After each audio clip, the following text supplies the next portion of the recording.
관세음보살. 국내외 시청자 여러분 반갑습니다. 수요일은 설화 이야기 시간입니다. 오늘은 윤회 환생을 주제로 얘기를 좀 하려 합니다. 이는 미국에서 가장 유명한 환생의 사례로 알려진 이야기로 아주 흥미진진합니다. 마지막에 제가 전체 정리도 해드릴 테니 끝까지 한번 잘 들어보시길 바랍니다. 아버지 브루스와 어머니 앤드리아 사이에는 제임스 라이닝거라는 이름을 가진 2살배기 아들이 있었습니다. 그런데 이 어린 아들이 생후 두 번째 생일을 막 지낸 후 2000년 5월 1일부터 밤마다 악몽을 꾸기 시작하였습니다. 일주일에 4-5은 좋기 밤마다 비행기가 격추되었다. 비행기가 불길에 휩싸여서 작은 사람은 비행기에서 나갈 수가 없다. 이렇게 외치며 허공에 발길질을 해대며 악몽을 꾸는 것이었습니다. 이를 지켜보는 부모의 속은 까맣게 타들어갔습니다. 유명한 의사들에게 다 보여보았지만 헛수고였습니다. 하루는 어머니 앤드리아가 아들 제임스 라이닝거에게 물었습니다. 제임스, 너 비행기에 무슨 일이 있었니? 비행기가 불길에 추락했어. 왜 너 비행기가 추락했니? 총이 맞았거든. 누가 비행기에 총을 쏘았니? 일본인. 좀 더 시간이 흐르자 제임스 라이닝거의 악몽에 대한 설명이 더 구체적이었습니다. 비행기 속 작은 사람의 이름도 아니? 응, 알아. 그는 제임스야. 가만히 듣고 있던 아버지 브루스가 다시 물었습니다. 그럼 어떤 종류의 비행기를 그 작은 사람이 몰았니? 모르세요. 너 비행기가 어디로부터 이륙했는지도 알고 있니? 응, 배 위에서 이륙했어. 아들의 거침없는 대답에 내심 놀라면서도 다시 또 물었습니다. 그렇다면 그 배의 이름도 기억하니? 노토우마야. 일본식 이름이구나. 아니, 아빠, 그건 미국 배야. 너무나도 확신에 차서 대답하는 아들을 물끄러미 바라보던 아버지 브루스는 노토우마라는 이름을 검색하기 시작했습니다. 그리고 이내 탄성을 질렀습니다.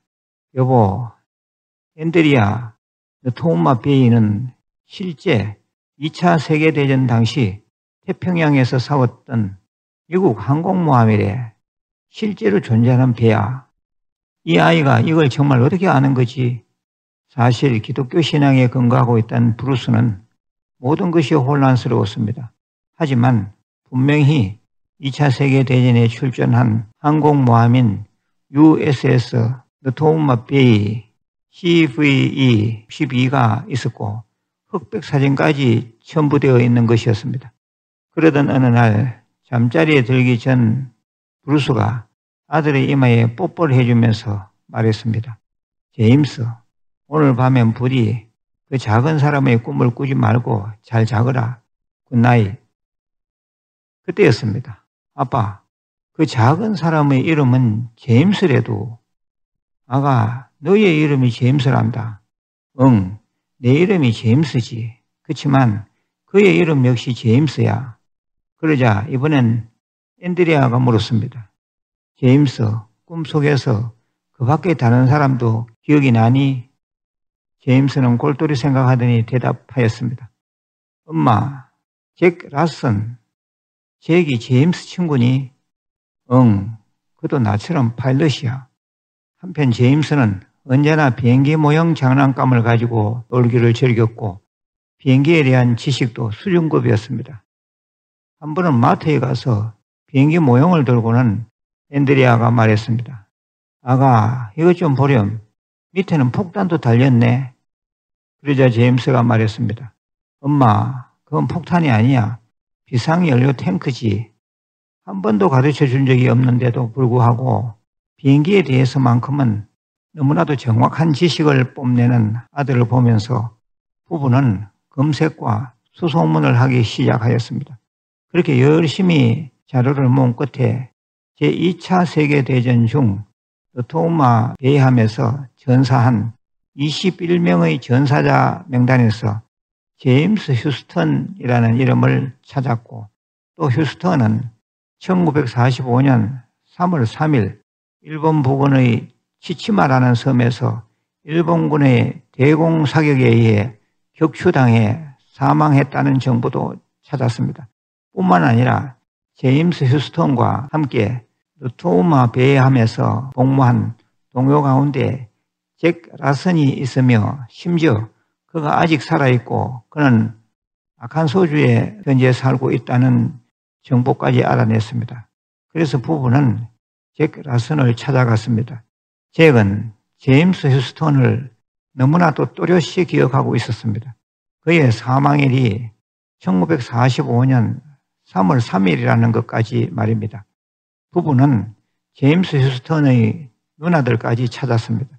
2명의 누나가 있었는데 큰 누나는 이미 사망하였고 둘째 누나가 살아있었는데 그녀는 84세였습니다.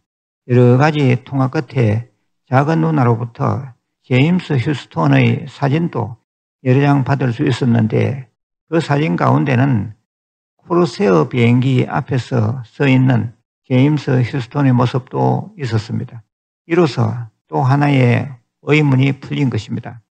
기록에 의하면 제임스 휴스턴이 사망 당시 몰던 비행기는 코르세어가 아닌 FM2 와일드캣이라는 비행기였는데 누나인 앤이 보내온 사진 속 비행기는 분명 코르세어였습니다. 노토우마 베이함의 전투 기록엔 코르세어 비행기가 있었다고 보고되어 있지 않았기에 긴가민가했던 브루스도 마침내 인정하지 않을 수가 없었습니다. 이후 2004년 9월에 텍사스주 앤토니아에서 개최된 노토우마 베이함 협회 전후 모임에 참석한 제임스 라이닝거는 또 한 번 주위를 놀라게 하였습니다. 그전에 단 한 번도 만난 적이 없는 어떤 남성을 보고 그의 이름을 정확하게 맞추었기 때문입니다. 이뿐만이 아니었습니다. 다음 날 노토우마 베이함 참전 전우들과 함께 인근의 니미츠 박물관을 가서 5인치 대포를 본 제임스는 또 정확히 그 대포가 있던 자리를 설명하는 바람에 또 한 번 사람들을 놀래켰습니다. 3일간의 모임을 끝내고 돌아온 브루스 부부는 아들이 시달렸던 악몽의 수수께끼를 모두 풀었고 윤회, 환생 등 깊고 심오한 세계에 대해 깊이 사유하는 계기가 되었다고 합니다. 이 이야기는 제2차 세계대전 당시 미국 해군 비행사였던 제임스 휴스턴이라는 청년이 사망 후 53년 뒤에 제임스 라이닝거라는 이름의 어린아이로 환생했다는 내용입니다. 미국에서는 가장 잘 알려진 환생 사례 가운데 하나입니다. 이 이야기는 미국의 저명한 방송사인 CNN, 폭스, ABC 등에서도 상세히 보도된 것입니다. 그리고 제임스 라이닝거의 부모인 브루스와 앤드리아는 아들의 환생 이야기를 영혼 생존자라는 제목의 책으로 출간까지 했는데 전 세계 10개 국어 이상으로 번역되기도 했다고 합니다. 윤회는 분명히 있습니다. 환생은 분명히 존재합니다. 간혹 보면 불자라고 하면서 윤회와 환생을 부정하는 사람들이 있는데 정신 차려야 합니다. 윤회와 환생이 있음을 분명하게 자각하면서 우리는 늘 바르게 공부하고 수행하고 봉사하면서 이 생을 더 잘 가꾸어야겠습니다. 오늘 이야기 다시 한번 들어보시고 꼭 깊이 사유하는 시간을 가져보시길 바랍니다. 마지막으로 공지사항입니다. 새로 개발되어 출시된 우리절 앱 케이블 빌리지를 통해 만일 기도를 시작했습니다. 100일씩 끊어서 입제회양하고 100일 기도가 끝날 때마다 신비대초원에서 연비도 하는 등 특별한 행사를 할 계획입니다. 2025년 8월 15일 광복절에 입제하였습니다. 만일 기도는 총 27년 5개월 9일 걸리는 대장정으로 최종 회양일은 2052년 12월 30일입니다. 정법의 반야용선에 올라타시어 함께 가면 또 쉽게 갈 수 있습니다. 제1차 100일 기도 회양은 2025년 11월 22일 토요일입니다. 이 앱은 다운받아서 회원가입을 해야 제대로 사용할 수 있으니 회원가입을 반드시 좀 하시길 바랍니다. 회원가입 등 K부터 빌리지 관련 문의 사항은 간포 산중결 종무소로 문의하시면 우리 담당자가 확인 후 순차적으로 답변을 드릴 것입니다. 전화 연결이 원활하지 못하더라도 기다리시면 반드시 연락을 드리니 양해 부탁드립니다. 끝으로 보공양제는을 3번 외우겠습니다. 오마나 삼바바바라훔, 오마나 삼바바바라훔, 오마나 삼바바바라훔. 건강하시고 내일 다시 뵙겠습니다. 권선보살.